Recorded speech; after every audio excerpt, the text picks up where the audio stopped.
Okay, this is a Celestron C8-N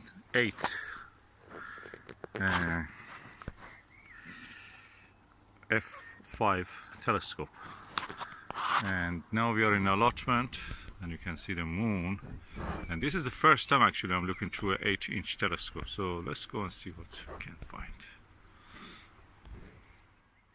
I added the weights and the balance. Telescope is balanced, so you can move it any direction, it stays where it is. Can you believe this? I got this telescope for £80. No, sorry, £50. With lots of eyepieces.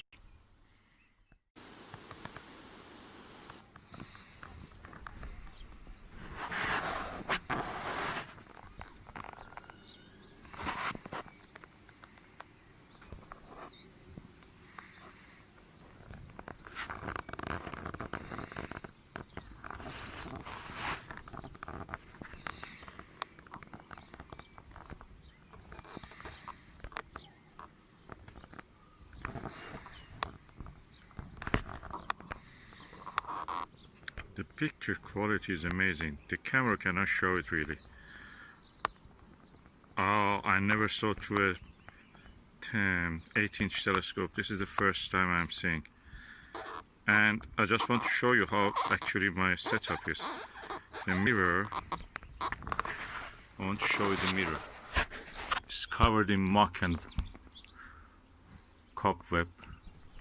And I'm looking through a net. And yet the image is sharp. Oh, if you don't have a 8-inch telescope, buy one. That's completely different setup. You will not see anything unless you have this telescope. That's amazing. I don't think I've seen the moon in so much detail with any telescope. This is amazing. And I know a lot about the moon already. I'm telling you much more than any other detail. The only thing I've not done is landing on the moon. And I'm saying you all the features that I know and you cannot see without a telescope. And I look for them. I look for them because that's part of my expertise. I cannot see with the normal telescopes, a smaller telescope, but this big one clearly shows. I have to put proper digi camera adapter, but I will do it later, probably when I have the time. At the moment, that's the moon, and we have been watching the moon through the net in the allotment, through a dirty mirror. The contrast is amazing. Get an 8-inch if you can. Yeah, I've seen the straight fall, I've seen the open valley, very easy actually. And the only thing is that this telescope doesn't have a motor.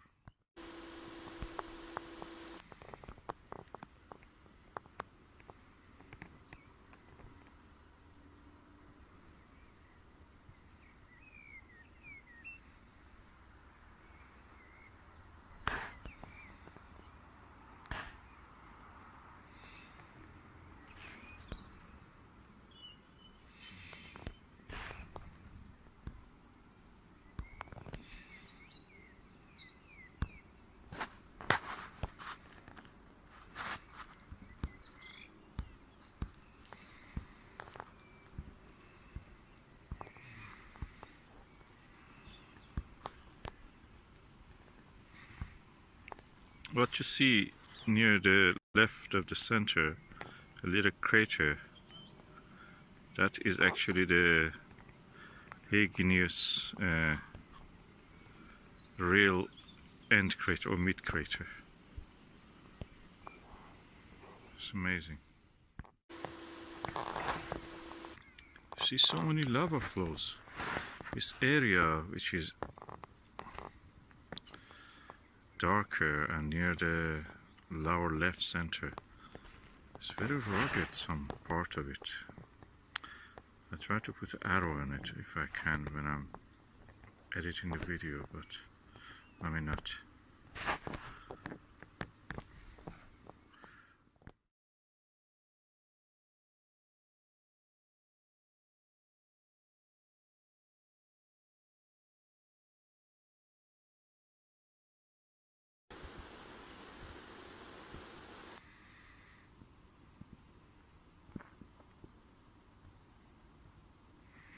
What you can see at the right side of the image, the brightest spot, which is just near the edge, is one of the biggest volcanoes on the moon. And that volcano, it took so long to identify it as a volcano. This is a, you can see this is something like Iceland. It is a mantle plume which has accumulated over many, thousands of years. Lots of lava.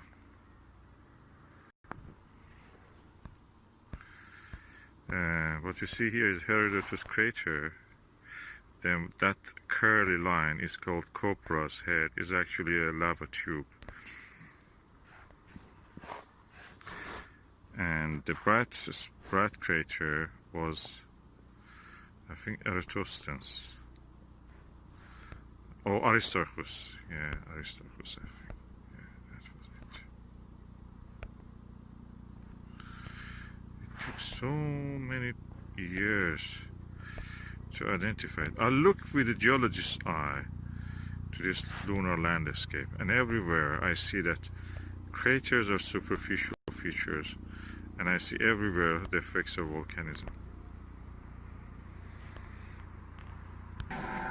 Like what you see now also beside, this is part of the Alpine mountain. This is Iridium Bay, the crater is there, and I can see some volcanic dome exactly on two parallel fault lines. Is a graben. I'll refer to the map and just show it to you later, but at the moment I just, this 8-inch telescope, I can show you some of these features that I'm talking about. I think among thousands of people who observe the moon every year, every night, not a single one of them is a geologist. They don't know what they're looking at.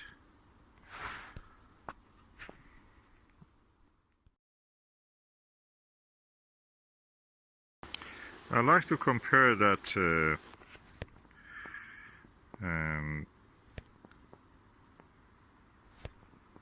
volcanic structure that I showed you, and I'm zooming on it now.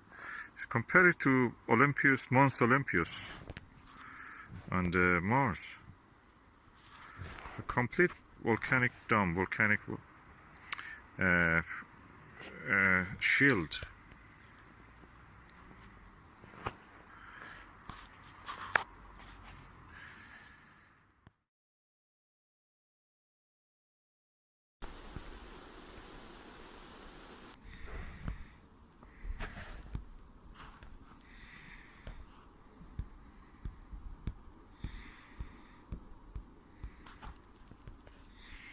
Call it Schroter's Valley. Probably should call it Schroter's volcano, shield volcano.